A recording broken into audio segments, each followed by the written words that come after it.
North South Connection. Welcome to Ryan and JT's excellent wrestling adventure here on the North South Connection. You can find the simulcast both audio and video. Video on our YouTube channel. If you're watching, hello, like and subscribe for us. Of course, also available on any audio podcast application by searching North South Connection. You can get majority of our shows or simulcast. We do have some exclusives, so subscribe to both, and you won't miss a thing. Ryan, how are you? I'm well, Justin. What's going on? Not too much. But we are on episode 8 of this journey. And season 1, what we've been doing is premiere episodes of popular wrestling programming. We've kind of run the gamut across eras. And tonight we're going to be a very familiar one. But we get 3 more episodes left of the season. So we wanted to get a couple heavy hitters squeezed in here toward the back end before we switch things up for season 2. So tonight we welcome in my co-host on the Wrestling Warzone podcast that comes at you every other Monday on North South Connection, both video and audio, and that is the one and only, as ever, Chad Campbell. Chad, how are you? I'm well, Justin. How are you? Hey, don't steal my gimmick of monotone. Maybe we'll find a little energy. But what we're watching tonight, I don't know, Chad, if this would be something synonymous with your name when you think, oh, we're gonna have Chad on and watch some classic wrestling, right? You probably think we'd go maybe a little Crockett or mid '90s WCW, something like that. But the reason we're doing this is because this is the era of wrestling that you and I are covering right now on Wrestling Warzone. We're like weeks around this, Right? And that is the premiere of Shotgun Saturday Night from January 4th, 1997. So we're just past this on Wrestling Warzone. Probably by the time this is out, we're at the very end of January into early February, somewhere around there. Right. Yeah, it's an interesting time frame. Yeah, I mean it's kind of synonymous show, so we can get into it. But one I didn't watch much when it was going on because I was still 10 years old, so we'll get to that. Yeah, it was I think Shotgun's got some lore to it. The early days. I mean, this is obviously done as we'll see in a bar, but I think it's only 6 or 7 that they kept that original gimmick for before they switched to the arena. Before you know it, they were taping before Raw, and they still have stuff happen. Like if you were to kind of watch all these, I think throughout much of '97, you're going to see like things develop and occur. I think, as the year goes on, it kind of tapers off a little bit. But all right, so why don't we dive in? We're watching on YouTube. If you want to follow along and just search Shotgun Saturday Night, January 4th, 1997. It's about 46 minutes long. If you're just watching along with us on YouTube, you look to the sky, you might just find something as well. So I'm going to go ahead and count us in, and we'll get going in 3, 2, 1, go. So we get the classic little open here, Chad, that we've seen a million times. Yeah, the thunder and lightning. Yes. So this is, we start hot with Backlund yelling at fans. Nothing says a hit new TV show like the champion from 1978. Late night TV. Yeah. I never remember the excitement when they announced this. It was like kind of cool, but it was syndicated, which was interesting. So it wasn't just like on whatever USA at 11 o'clock on Saturdays. It was all over the place. So I remember I actually didn't even have access. I think we've talked about this before, and I don't even know what show, but how we have multiple Fox networks. We had multiple Fox networks over the air during this time. So like in Fox Providence, it wasn't on. Fox Boston carried it. So if I went north to my cousins, like 10 minutes down the road, they had Fox 25. So I was able to watch it. So I actually saw this premiere. I happened to be sleeping over their house the night of the premiere, and I remember staying up to watch it. I slept on the couch. And then I didn't get to see any of the other ones. My buddy Jim taped them because he had Fox 25 once he realized he could watch it. So this is one I watched live at whatever it was, 11 p.m. And I was definitely like, what is going on? Because it's a pretty big culture shock to what else they had going on at this time. Yeah. Now, how long did that pattern last after you were watching them after you get tape from your buddy Jim? Well, so he taped. I have the tape still in my closet. It's the whole initial run of the bars. I think we stopped once they left that setting because they weren't as unique anymore. But so I watched this one live. He taped them all, and then he made me a copy. So I do have a copy of it, of all the bar episodes. And to me, the big draw was obviously Sonny being co-host. Wow. This is like Vince one night, like drunk, like sitting by the pool at his house, being like, "I should host a late night show with Sonny in a sexed up bar situation," and like this is like his dream scenario. Nothing screams midlife crisis like the Oh, image yeah. you're seeing right now. This is we're living the glory days. I watched Cornette's 97 timeline on kayfabe commentaries, and he talked about how much Vince loved, this whole concept. It's in New York, it's live. It was his dream here. Yeah, I mean, I think it's actually a cool concept. It's I don't say ahead. I think a little ahead of their time, and I think it's one of the few things they didn't really rip off like during this time. Like ECW obviously was in like dingy arenas and stuff, but they weren't running bars live on Saturdays. Like, I think this was actually a pretty unique concept for them. It's kind of disappointing that they pull the plug so quickly on it, because I do think there's potential within it, especially as the Attitude Era was growing. Like, I mean, the production cost couldn't have been that heavy. Well, Cornette talks about from a production standpoint, like they hated going into the city. Yeah. So I think there was a lot of low morale on the show in of itself. So, and then you're pulling your top stars away from the house shows, losing money on that end too, potentially. So the opener's the Godwins against the Sisters of Love. Yes. They were originally announced as the Flying Nuns and then changed to Sisters of Love. It's obviously the Headbangers. But the Headbangers, had they been on TV yet as the Headbangers? No, right? No, I don't think so. All right. So they do this for a couple weeks, and then the Headbangers within. Who manages them? Brother Love was the Sisters of Love manager for a couple weeks. It's Angelica, and what's the other one's name? Mother Smucker. That's right, Mother Smucker. Of course. Because Thrasher's been the jobber forever on WWE TV. As Ruth. Glenn Ruth, yeah. Glenn Ruth. Yeah, they have been around, right, one way or another. Great place to be, podcast interview. Glenn Ruth. One of the most random ones I think we did. Nice guy. Now, this is a cool setting, though. I think it looks awesome. It's like, I mean, it's indie vibes or whatever, but like, I don't know. It's very like 97, kind of coming out of the grunge, alternative era. Like it's definitely themed for the time. Yeah. It feels a little early even for them here. Like, this seems like something they would do in like 98, 99, more than like early 97 product wise. I mean, you and I are watching on Warzone, like they're still doing canned raws, like antiseptic buildings. Like, I mean, they're mixing in some of the tough man fights and stuff like that in Austin, but it feels like this is something that you would have expected maybe later, like post WrestleMania for them. Right. Like that. What is that?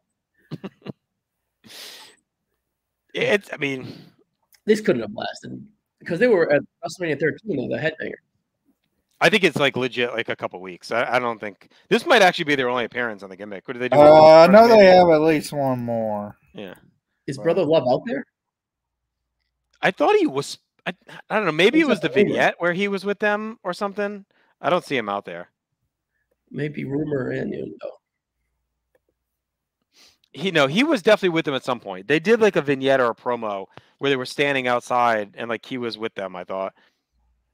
Before somebody else, I guess they have appeared on Superstars before. As the Headbangers or as the Sisters? It says Headbangers on Cage Match. I thought they were. That's why I had asked. I thought they did in December, and then they did this, and then they go right back to the Headbangers. Because they were the Spiders. Yep. In September or October, it would have aired.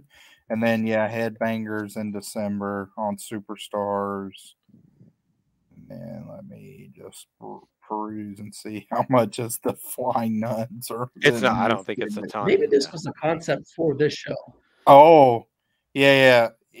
So, okay, Hillbilly Jim here. They say the next week though they're the Headbangers. I don't think so. I want to think they're still the Nuns the next week on. It might have been both because I think they were going to have them do both, and then they just pulled the plug on the Nuns. It's a terrible week. They're definitely the Headbangers by like February. So yeah, I thought they were on Superstars at least once because I remember when they were on as these guys, like I knew them. I was like, wait a minute, they had just been on. I mean, we don't see them on Raw till mid-February. They face the Hardy Boys. Right. Yeah, they do some Oh, superstar yeah. stuff. But I mean, they're in a big match at Mania, so they ramp them up pretty quick. Who is that? M versus Phillips LaFawn, the Godwins. But it's for the number one contender. It's for like a title shot. Like that's a pretty big. At the next pay-per-view.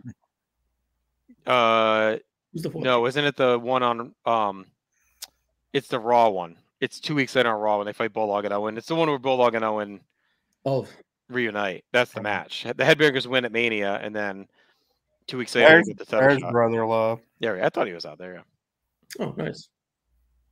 I love you. They tried to bring him back a couple times. Was it late '95? We saw him chat on Raw. He's a mess, man. Like in 1992, I'm watching him in the dying days of Global as the expert Bruce Pritchard, and holy shit, like he's like a. It's Piper. Doesn't he do like the Piper? No, that's Tom. Uh-oh. He's doing like a Bobby Heenan / Jim Cornette fusion, and it is bad. Barry Horowitz is his big charge. So, like I remember watching Global growing up, and I thought it was Piper when it was Tom doing the commentary, like in '90. That was probably later, right? Well, when does Global end? End of around '92. Yeah. All right, so maybe it was actually, I don't know, whenever Tom was on. I remember watching it on ESPN and thinking it was Piper. Yeah. It sounded just like him. Yeah, that was probably like '91. But what do you think of this Pettengil look? Is it high for you? The buzz cut with the goatee. Also very '90s. Shock jock. How much longer is Pettengil here? He leaves in he's later than you think. It's like September '97 because he's there when Cole debuts. Because he says, "Hey, this guy looks like me" or something when he sends it to Cole. But I want to say because he's at SummerSlam, I'm pretty sure he does the key segment with the where he interviews the New Jersey, New Jersey right? mayor. Yeah. So he's Christy Todd Whitman. He's he's there, and I want to say it's like over the next month. He's like his final month. Like Cole kind of takes his spot. But there's definitely one funny bit. I don't know if it's on pay-per-view or free for all or something where he goes, "Hey, this guy looks like me," Michael Cole. Todd's pretty likable. These nuns costumes are one step away from Mr. Hughes and being got to be the most uncomfortable thing to wrestle in. It's a lot, especially that club. I know it's January, but that club had to be hot a little bit. There's a lot of people. The lights jammed in there. You think Pritchard pitched this idea? This feels like a Cornette idea. Yeah, this definitely feels pretty Cornette.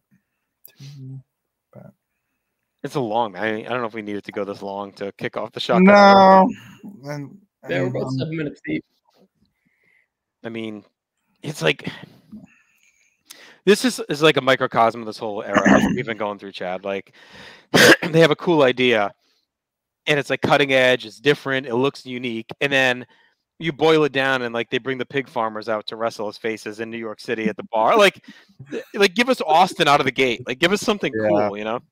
Yeah, you could have had like Austin and Funk, the brawl they do a couple weeks later. Like if that would have started, that would have been like out with the old but in with the new. But at least Funk, you know. But even if it's not Funk, do Austin and Mankind, like brawling through there, or Vader or something. Like there had to be someone. But like give us like your cool stars, not two, nuns and then like the pig farmers that have not been cool ever. Like in the bar. Like this is supposed to be like, like cool New York City.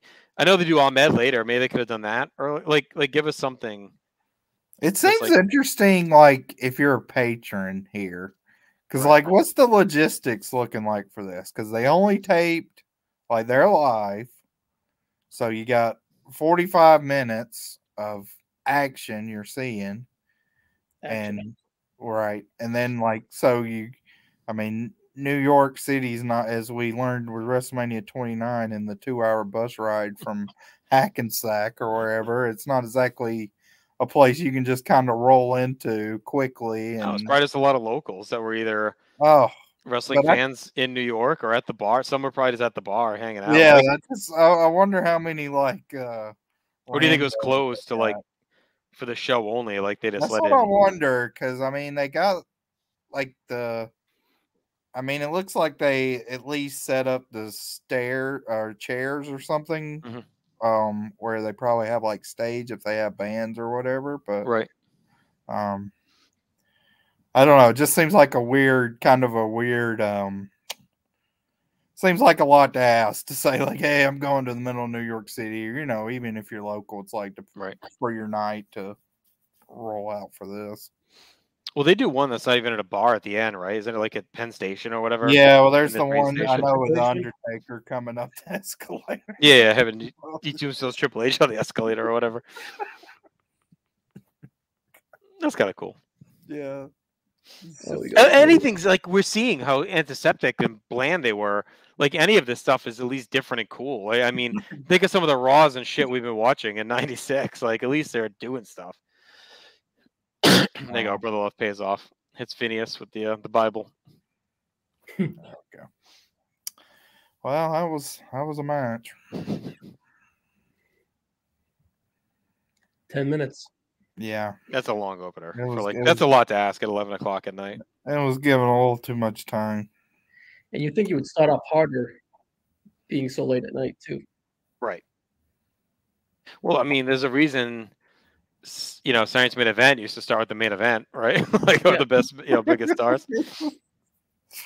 All energy and it dissipate. Wow.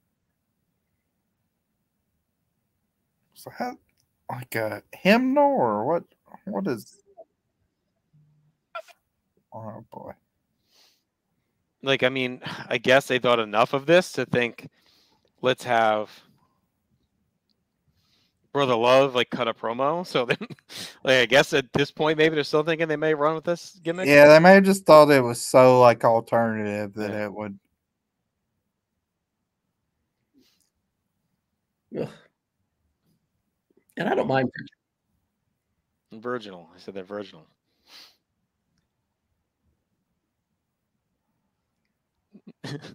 The bodies have never been touched by human hands, according to Brother Love. Yeah, you're gonna get the Brother Love action figure. But this is what I'm talking about. Like they're trying to be like cool and like sexy and stuff. Like that's what they're going for. Like they're trying to be edgy, right? Brother Love's out there talking about being virgin. Like, but you got this fat fuck in a red face, like playing a preacher with two guys dressed as nuns. Like it's the opposite of like cool. You know what I mean? Like it's just. Well, think about it. Sister Angelica, Mother Smucker. He just named them officially. Sisters of Love. You think so? Maybe they were the flying nuns coming into the match, and now he calls them Sisters of Love. Maybe that's what it is. He christened them with a new name. Yeah, he's calling out Bulldog and Owen. Like he's challenging the champs there. So if I recall correctly, now it's kind of more coming back to me. I feel like next week they open with them in front of like a church praying with him or something. But then I think the Headbangers do wrestle as the Headbangers on the show. It's something weird like that, and then that's it. They do like some odd. I don't know. It's something like they do something weird like that. They're like. There's definitely a vignette at some point where they're like in front of a church or something, and Brother Love is like ranting about them. How many bad gimmicks has Chaz been a part of? He's got to be up there, right? Like, yeah. Depends how you count lowdown. Beaver cleavage. Yeah, beaver cleavage is bad, and then the wife beater. The what was the tag with D-Lo? That was lowdown. Lowdown. Well, then it was okay when it started, but then they put him with what's his name? Tiger Ali Singh. Tiger Ali Singh, and they get kicked out of they were locked out of the Rumble. There you go. Still got the Holiday Hell tour ongoing. Yeah, and they're on the West Coast, so these people are really. If you're working those shows, you're a long way away from where they did. Well, maybe that's why we don't have any real big like names on this one, besides a couple. Sisters of Love. Yeah, that's now they're making their way to Texas. You know. Hop on the tour. Oh, there we go, Goldust. Jesus. Oh, we're in the VIP. Rock's in the VIP. Hey, Rocky, how you doing? Here's Goldust. Goldust and Marlena. Yeah. Oh, yeah. Oh, here's Backlund. It's exposure. It's exposure, ma'am. The fucking sunglasses. Backlund coming up as a. What did he say that one time? He was like, "I can't hear you because I'm wearing Yeah, sunglasses." no, I can't hear you without my glasses on or whatever. So going back to that. I love him so much. Late '96 Backlund's like one of my favorite characters of all time. Easily. It's so iconic. He will to manage the Sultan right after this. I think it's in this on the show, doesn't he? Isn't this the Gold? Yeah, he's about. Yeah, he's about to. You're about to see a very famous moment. A great Backlund iconic moment here in about 15 minutes. The All-Star Cafe. I'm guessing it's not around anymore. Oh no! Did you ever go to that All-Star Cafe? No. Yeah, they had one of those in Atlanta. No, I don't think I ever went. It was like it tried to be like a Planet Hollywood, but for sports. Oh, so they're not really like in a bar. They're more like in that, it's a bar, but it's more like I don't think they're there though. They're not. Oh, that one. I think they're just. Is that next week? Maybe they were saying. Maybe. Yeah. I think they were there one time. Let me see where they're actually at. I kind of like how we're not getting like entrances or anything. They're just like in the match. Like that makes it feel a little more. Wham bam, let's go. Yeah, like a little more grimy. Like we're not doing like overproduced entrances. And yeah, they're at the Mirage nightclub tonight. Okay, All-Star must be next week. Some point in here, Sonny promotes the sex tape for next week, and I remember like demanding Jim record this episode for me. I'm like, listen, I'm like, we need the Sonny sex tape. Whatever you do. Whatever you do, you need to record this for me. I don't know if the Mirage nightclub is still with us, so I'm guessing not. I think it turned into Rick's Cabaret. Yes. Well, the sports one next door, whatever that was. Let me see if. Yeah, the next episode's at the All-Star Cafe. Okay, yeah, that makes sense. Yeah. But it was actually a pretty cool place with, like I said, it was like Planet Hollywood, but it was for sports. Went there a couple times. Actually, one time I went to the Hawks game, and as we were parking for the Hawks game, we saw, this was probably 97. We saw Kevin Sullivan like hightailing it to his car after work, like he was probably at a booking meeting or something, but he was like in his, in his work clothes. And we like yelled out at him, "Hey, Kevin!" He's like, "Hey, how you doing?" And his Boston accent like went to his car. And then we went to the All-Star Cafe, and we were supposed to go to the Hawks game. It was versus the Magic, because Shaquille O'Neal. Like my dad got tickets. We were real excited. My mom got sick at the All-Star Cafe. We ended up having to miss the game. Oh, that sucks. Tragic night. Tragic. Should have left her at the cafe. We'll come back in 3 hours. It was a rough day. Rough fish tacos? I don't know. Just remember that I was crushed. And my brother, who didn't care about sports, was ecstatic that he didn't have to go to the Hawks game. Yeah. This and we've been pretty down on Goldust. I feel like this is like the most aggressive we've seen him in a while. Like he started pretty hot in this match. Like, yeah. But again, I know they're doing like an angle, so I'll let this one slide. But it's like we've had the Godwins, the Sisters of Love, Goldust, and the Sultan so far. I mean, Goldust in context is a star, but we haven't had any big names for this premiere. Ryan, one trend we've seen through all of these, right? Every premiere episode has had like a big name involved. We haven't. Maybe it was one to come. We'll see. But like we haven't really had like a star show up yet to sell this concept. Maybe they were banking on the unique presentation and look to do that, but this definitely seems to veer off. Well, we've watched all WWF so far, so it's like that's been the one consistent theme is they've always kind of rolled the red carpet out on the premieres with like some big stars. I kind of can't get over Goldust in the stands, and then they panned to him, and now he's in the ring, and that was their presentation of a match, or their way of working around no entrances. Well, and this is they're in the phase of trying to present Goldust as like just not how he had been presented all the time, right? They're trying to make him a little bit more aggressive and whatever. Mm-hmm. Less mind games. So maybe that's why they thought it was a fit for this setting. Like, Goldust is kind of more like a badass now. I guess I don't know, like they were trying to present it that way. What we got going on here? More backlash. They got Todd really in like the man on the sidelines role here, so he's like cutting in all through the match. On like Sonny and Vince are calling the action, but he's like constantly interjecting from ring like with his microphone. There we go, Backlund screaming at them in the booth. Oh god, what a mess! Backlund losing it, Todd yelling, Vince oogling at Sonny. I mean, what a. But you got to think like they did this for a reason with Sonny.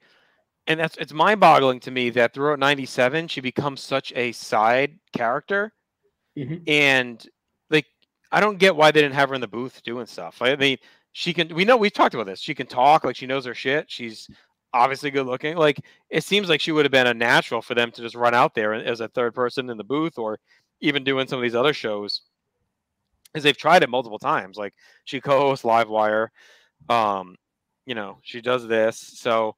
I don't know why they never committed to it, because 97, we'll see, Chad. Like, it's crazy to think because she hasn't been around that long. She's already done. Like, her peak is over as far as, like, a character in our world that we're doing on Wrestling Warzone. Like, she doesn't do much at all in 97, and then she's with LOD in 98, and, like, that's it. Sultan nerve hold is... Yeah. How long of a gap before she comes back for LOD again? Well, she's on throughout '97, but just doing like Vanna White type shit. Yeah, like shit. Or she shows up, does like random segments. She does ring announcing. She's like, just like kind of a, like a, I don't call it character, but like, whatever. I'm trying to think of the word, but like a mascot almost. Like they use her, and then I think she takes a little time off in early '98, and then shows up at Mania with the LOD. And she's with them for like a few months, and then she's done. Because she's in ECW, like right? Where we are in Extreme Three-Way Dance, we're watching. Like she's pretty much signed up now. More to like be on more, yeah. It's like probably May, June. So I don't think LOD lasts long for her. I think it's like a couple months. And then her and Candido are in WCW by what? Like when do they go? 99. Mid 99. Early mid 99. I think it's like May, June-ish. Yeah. Yeah, this match is kind of uninspiring. Wow. I don't get it. Like that's what I'm saying. Like they're trying to do a little bit of brawling here, but like if you're watching this, you're staying up to 11 to watch this. You're like, okay, it's cool looking, but it's just more like boring shit. And like if you go to the bar to watch this, you're like, okay, what am I watching here? Yeah, it's pretty dark and gloomy too on the TV. I wonder if like inside the bar they could hear Todd at least, probably, right? All through the match. Yeah, I mean, well, look how close like Vince and Sonny are. Right, they could probably hear them yelling right too. There, yeah. I mean, the crowd is lively. I'll give them 3 that. feet from the ring, and they're probably hammered, but I mean, it's a prototype. Like we go to a bunch of GCW shit, right? I mean, this is kind of like the setting for that, right? It's like this, like the one we saw at Ryan in Providence, right? It was like in a bar. I mean, this is like basically the same setup. This is Beyond Wrestling, uncharted territory. Wrestling Open every Thursday night now. Just without Backlund. Sydney Bacabella does a good job. Yeah, I was gonna say like Sydney running around out there. Or who was the guy we saw at who was the old guy? The FTR show. Huh? Yeah. Like the farmer guy or whatever. No, what was the guy's name? He was like the owner or whatever of that promotion. Remember, he got his ass kicked in the match. Oh, he was like their Vince. Brutal Bob Evans. No, it wasn't Brutal Bob. The show we saw with FTR and Bret Hart. Remember, it was like they had like a street fight with the owner. Oh, TA. Yeah, it was TA something or Mr. TA or something like that. Yeah, something like that. Yeah. A guy took a shit kicking for no reason. Better than this match. Yeah. I mean, the only thing keeping us going is like the crowd is like kind of with them. So God bless them. Even the Goldust Hope spots are kind of. Yeah. I mean, Sultan is such a. There we go. I think nothing character. We get the finish here. There it is. Yep. Yep. I did remember watching this and being like, "What the fuck is going on during this?" This is great. And then Backlund's reaction really sells it. It's an all-timer. There we go. Marlena takes the top down, tits out. Backlund, don't look at that. He puts the jacket over. I like how he puts it over Sultan's head, not over Marlena. Then he when he takes the bumps, the best. Look at him. Oh my God, classic. I already got my MVP of the show. Sonny's not thrilled on commentary either, so this She's kind of jealous of Marlena taking him out. That's I think it's right after this where she says she's gonna do her sex tape. I saw I think I saw like a still picture of the other side. I remember she had like, was it like pasties on or whatever? Yeah, she's wearing pasties. So they actually they like put that picture in. It was like on I want to say Wow magazine when it came out or something like that. I remember seeing it for sure. I think I saw it online at the time. Yeah. Disgusted. This is kind of where they start to sexualize Marlena more.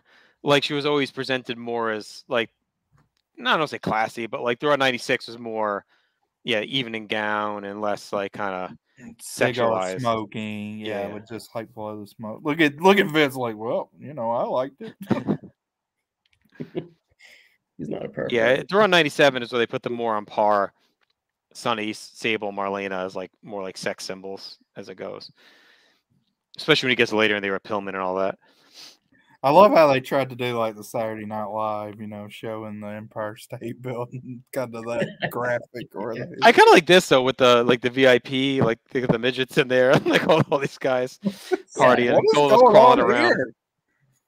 It's like a Uncle Elmer's wedding. That's the vibe it gets. There we go. Get the replay. God, Backlund is amazing here. I love the jacket over Sultan's face. You can't look at that. Sultan's too pure. Study still disgusting. Like and then when they did the close up just on Bob.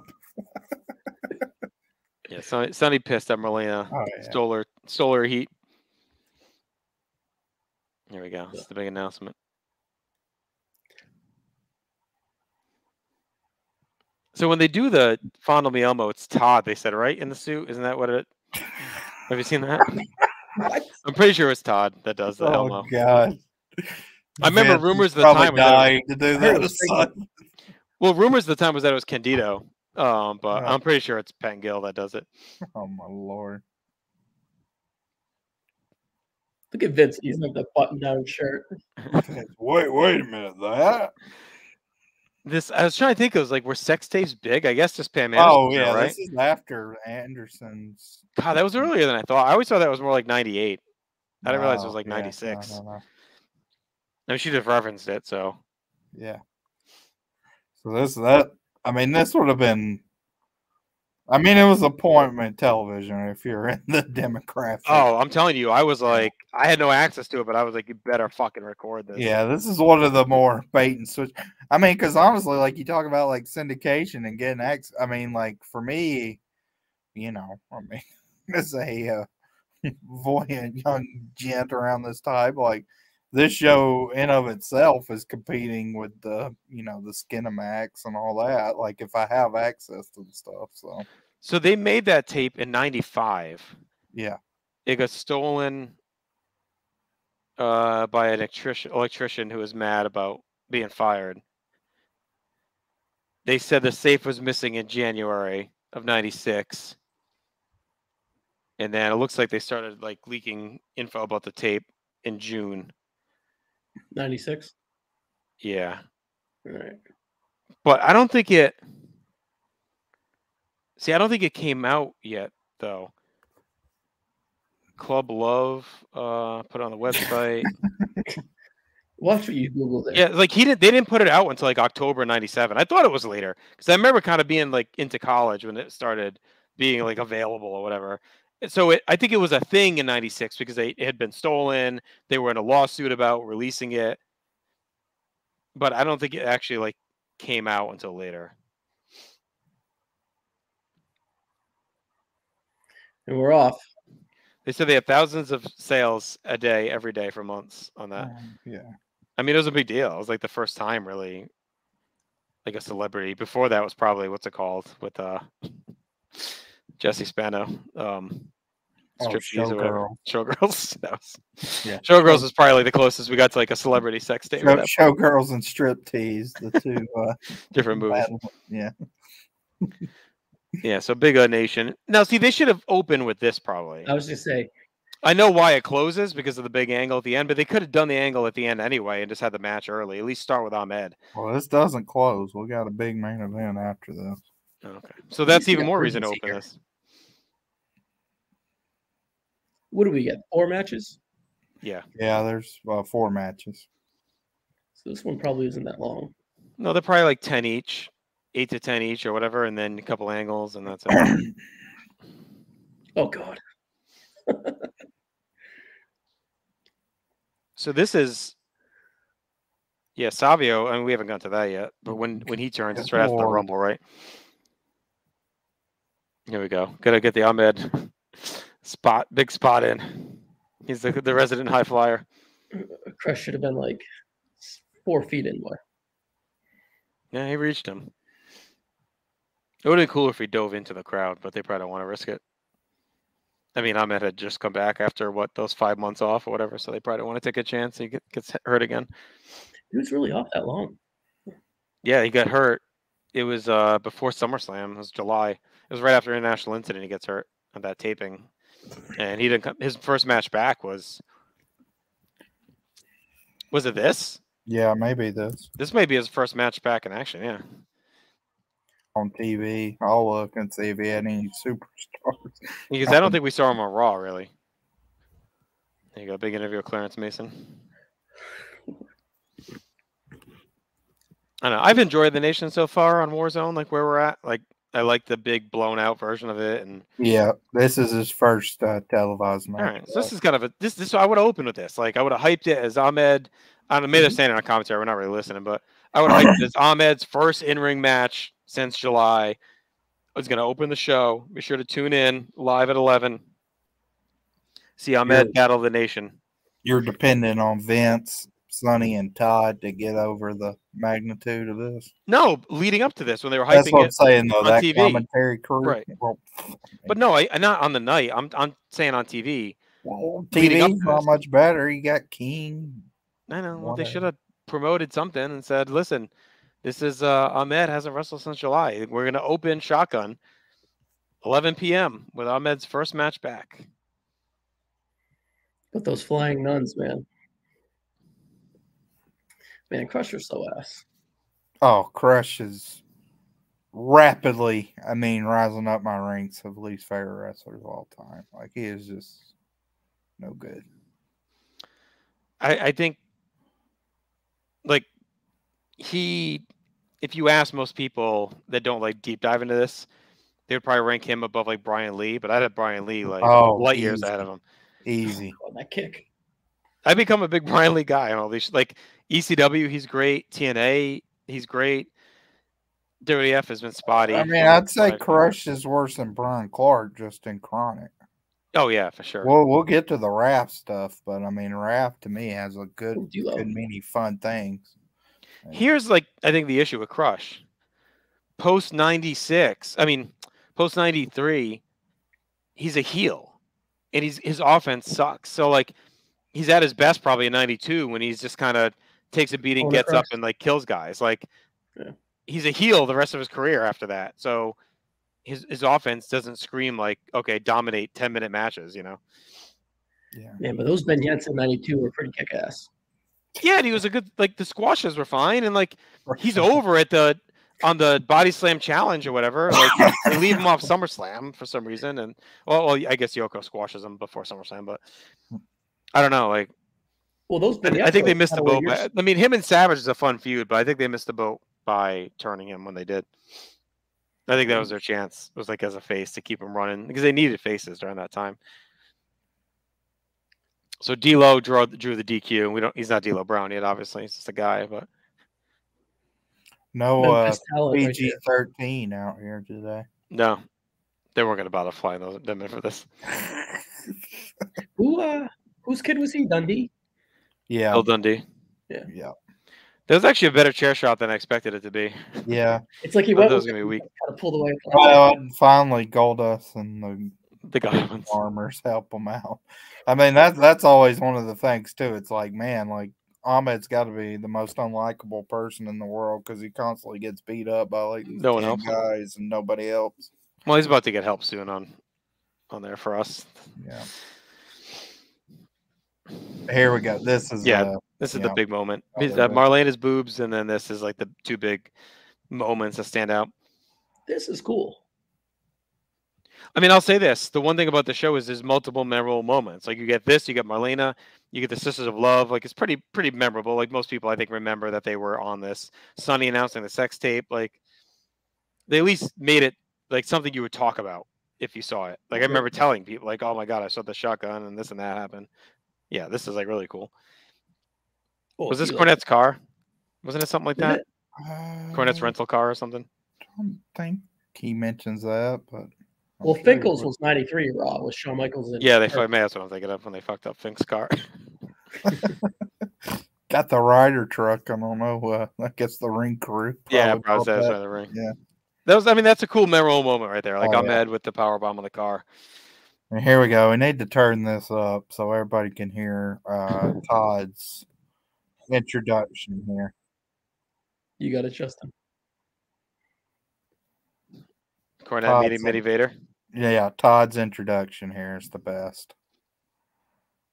So this is the main event? Masquerade Sagrada versus Mini Vader? Okay. Yes. Oh, God. Port Authority. Cornette. Say if we see two people making out in front of there like we did. He's going to pee. Told you to pee before you left Mexico. It's like, why would he be responsible for Mini Vader just because he is? Well, because he's Big Vader. So Big Vader is like, you got to take care of Couldn't they be a mini Cornette? I mean, here we go. I like the idea they made that they bust them in from Mexico. Oh, yeah. I think it's a great touch. There's Todd. Yeah, this is great. This is incredibly racist, but in honor of Masquerade Sagrada, bringing Sonny in the ring to do the Macarena. No, we're gonna do the Masquerita instead of the Macarena. Yeah. Todd's freestyle here. Oh, they're playing the actual Macarena. Yes, yes. And listen to Todd's lyrics.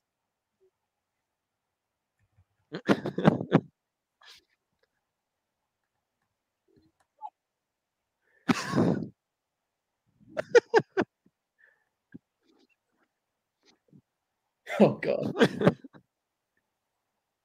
Oh, God. Vader. He's no idiot. He's a midget, and his favorite TV show is Gidget. Good Lord. He's doing pretty good singing fast. He is a VJ or a DJ. I will say, I mean, that was absurd. I will say, one of my guilty pleasures is Todd's opening numbers of the Slammies in 96 and 97.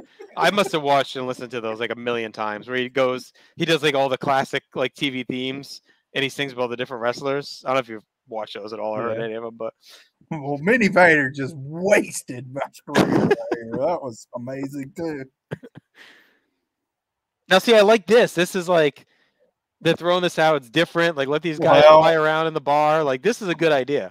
And we know this was right after the Minis match on Nitro too. Right. I think that's the 12. Is that the 12:30? Or maybe the 12:23. I'll look that up, but it's around this time. This to me at least is like different. I think the big miss was that opener because 12, I'm fine with 12:30. Sultan Goldust is like screwed up as like Sultan's such a lame ass character, but at least you had the Backlund Marlena thing, and then Ahmed Crush was fine because you get the power bomb. This I think is different. I think we should have started hotter with. I think we should start with Ahmed Crush. Then I would have done, I guess, Goldust second. If you want to do a tag or something with Sisters of Love, I guess it's not the Godwins opening the show. Not in a 10 and then close with the midgets. That's fine. I don't know. I'm trying to do without like radically rechanging it, but like, is there anyone besides the Godwins? Like, I don't know, Furnace on the Fawn versus the Sister Love might have been kind of weird. I guess they didn't really have any other teams. The New Rockers around still. No, I think they're done. Maybe you just do a different match and the Sister Love just come out and like attack and like cut a promo or something. Could have done that. Yeah, So on December 30th, 96 Nitro, you had Octagoncito and Mascarita Sagrada versus Jerry Ito, Estrada, and Pierre Tita Morgan.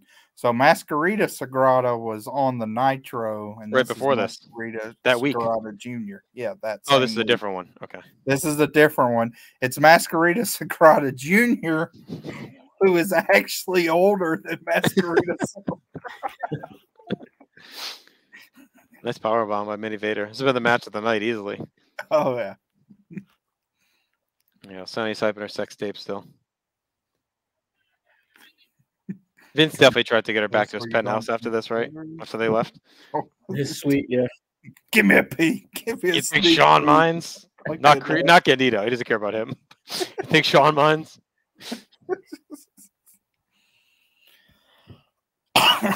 But yeah, we don't have him on. We don't have Sid. This would have been a good format for Sid. Like, have him come out and be crazy and like yelling at people in the crowd or whatever. The actual highest push star here is Ahmed and Goldust. So Taker in the set. Yeah, they should have had one other star. Like, I would have bagged the Sisters of Love or just had them do a vignette and done Taker or Austin or one of those guys on this episode. Does anyone want to look up the house show from this night? You have it? I can look it up. Yeah. I'm sure it's your. It had to be in California, right? So everyone is probably there. Texas, right? Yeah, they're in California. Yeah. Yeah, these guys are working good. That's been a great match. They should have done all mini matches on the show. The minis around this time, like 1997's a great minis year, both in. Well, they're on. We're going to see them a lot. I'm pretty sure they're on Raw and pay-per-views like a lot throughout this year. Yeah. It's pretty crazy that they bring them back in 2006 SmackDown. Super Porky. Well, they were really trying to. That's when they were peak, like SmackDown is like the Latino market show, right? Mm-hmm. There you go. Cornette is not. Well, they just lost that too. Cornette with his 1920s comedy here. Yes, and this is brutal. Well, he's about to get embarrassed here, and then the next day on Superstars is when he gets put in the body bag by Undertaker. So. Yeah, but Ross on commentary, I mean, an interesting move. Like Ross on commentary on that Superstars actually talks about like him running through the streets of New York City in his underwear. So that was obviously make it topical. Yeah. There's my boy Doc. Doc's the man. There you go, MSG, January 25th. So that's the Savio turn. Is this when Taker? Oh, that was 96. When does Taker chokeslam Shawn and Brett? It might be this show, isn't it? So that's there's one where he chokes over. Doc Hendricks the same age I am right now. I think in real life. I'm like, I don't think so. No. I can't. I mean, he's 37, right? This is a good card. Oh, this match probably doesn't happen, right? Shawn and Mankind? Oh, maybe it does. That's a pretty loaded MSG show right there. Taker, Sid, Shawn, Mankind, and Brett Vader. Austin Goldust. There you go. Ahmed and Savio, Farouk and Crush. That's the turn. So yeah, Doc does not look our age, though. He looks 49.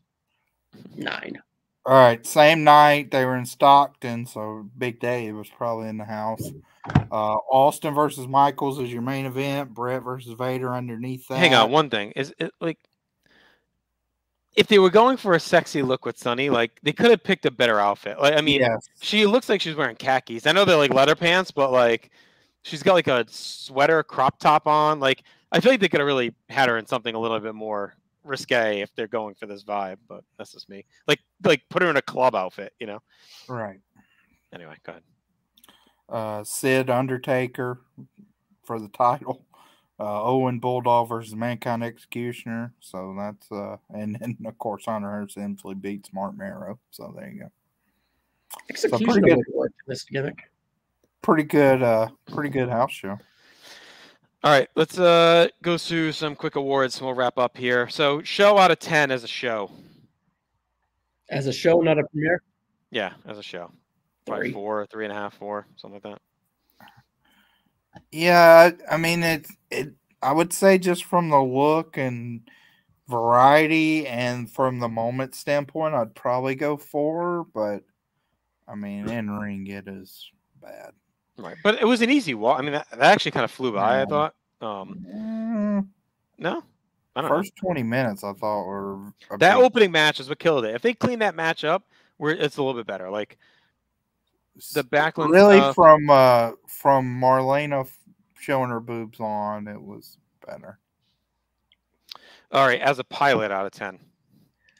4. I think it's a better pilot than a show because they're throwing shit at the wall, seeing it sticks. Yeah, I would. I mean, in the confines of 1997 wrestling, I would give it a pilot probably actually like a 5.5. I think it's a little better than average because I think there's a lot there that could resonate. It's just the execution needs to be better. I'm gonna say 6. I mean, like it had me, and yes, it was sold mostly on Sunny, but like I would say it had me excited to like have the next one taped or try and figure out a way to watch it because shit happened. It was like Raw is very boring at this time with not a lot going on.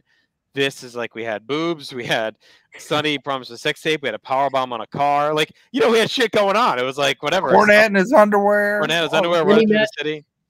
Yeah, the mini mat. I don't know. Just at least it felt like stuff was going on. MVP to me is 100% Bob Backlund. It's not even close.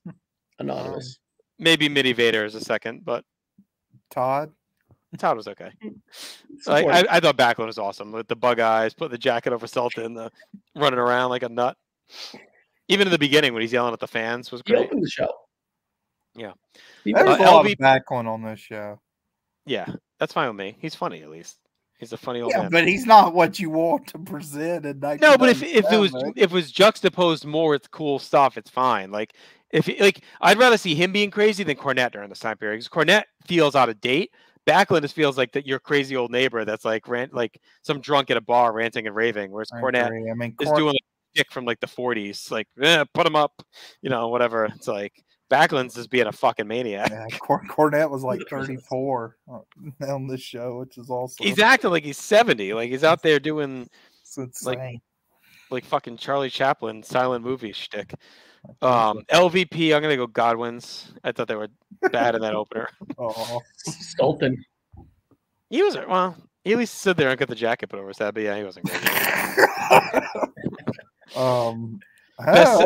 I might go Crush. Crush is pretty bad too. Best segment or match, I guess probably the fight outside with the powerbomb on the car. Yeah. Yeah, if we're doing segment, I would probably just say that. And most maybe Todd's rendition of the Masquerade. That was pretty good too. That was pretty good. Yeah. All right. Well, actually, that could be our next thing. Our most January '97 moment. I think it's the Macarena, probably. Or sex tape. There's a lot of these. That's one thing they did. Like, yeah, you had Marlena flashing. You had the sex tape. You had the Masquerita. I mean, there was a lot with that. Yeah. And we didn't even really, because of the quality of the tape, we didn't get to really even see the, like the fans and what they were wearing and different. Like, there's probably some real classic '90s looking stuff. Quality's terrible. Yeah, it was a tough one to watch on YouTube. But there may be other versions out there you can check out. Maybe I'll dig out my VHS. It's probably a little bit. And throw on this one on the network. Yeah. Yeah, probably not. All right, so that'll do it here for us. We got 2 more in this season, Ryan. So we'll be doing 2 more premieres, and then we'll go on to our next gimmick for season 2. Check out Chad and myself every other Monday on Wrestling Warzone, going through Monday Night Wars. Like we said, we're into late January, early February '97. So we're really getting into now the hottest section of the wars throughout '97 here. It'll be a lot of fun. Ryan, you do a lot of modern day coverage here, mainly on YouTube. You do match previews before every premium live event. You also do some closeouts and headlines, like shorts around, current day wrestling, what's going on. do a lot of different other little short video hits as well, and as well as Chronoso, which is every other week going through the history of WWE pay-per-view and Saturday's main event and other big TV happenings. So you guys are going through the Mega Powers. That's a lot of fun. You have all different voices of the network on too. So, and we're here every other week, so be sure to check us out every other Monday. Actually, alternates with Warzone. So there you go, little synergy here tonight. If you have suggestions for episodes or season gimmicks, let us know. We'll put them in the bank and continue to roll on. But until then, keep the adventure alive, and we'll talk to you in a couple weeks. Later.